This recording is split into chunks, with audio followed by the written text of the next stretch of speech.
A serial killer in fiction, based on reality. Story of Alexander Pichushkin, the Russian chessboard serial killer of Pichushkin.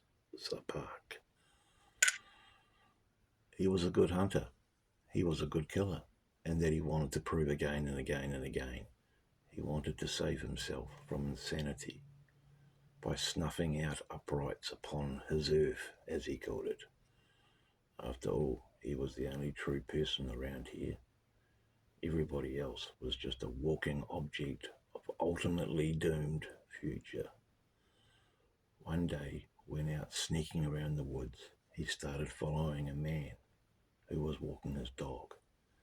He didn't like him because he walked with a limp, and his cologne stunk of overdone pine scent.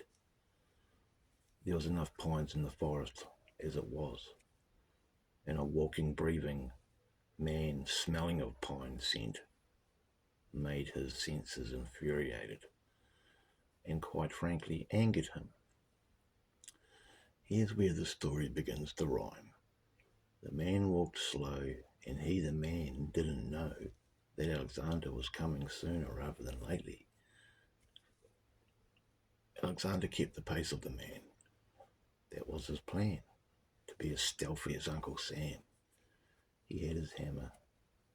The man's death was his task to fulfill. Oh, what a thrill it was about to be. He smiled with glee.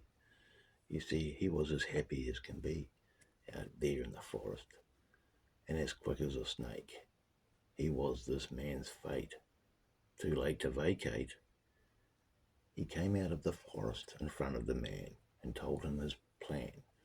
He told the man of what he would do. The man didn't believe that it would become true.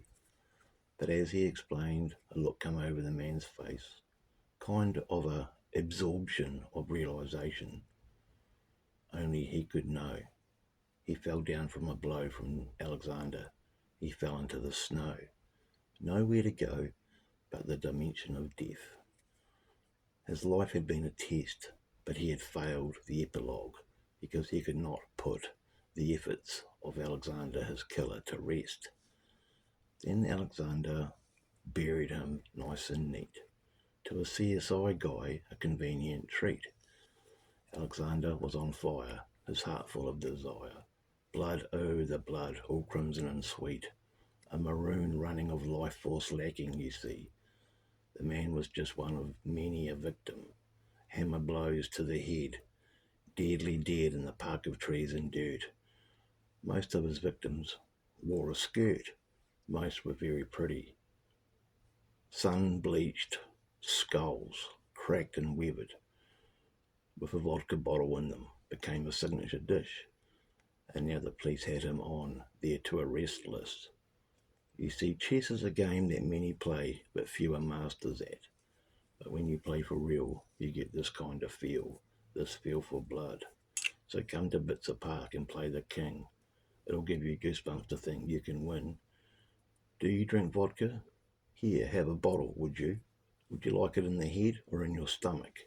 Doesn't really matter as long as it gets done. Alexander the Great, Alexander the Maniac. You decide. But asking him to confide, don't, because he won't.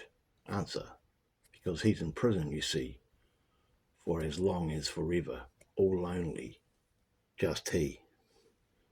Thanks for listening.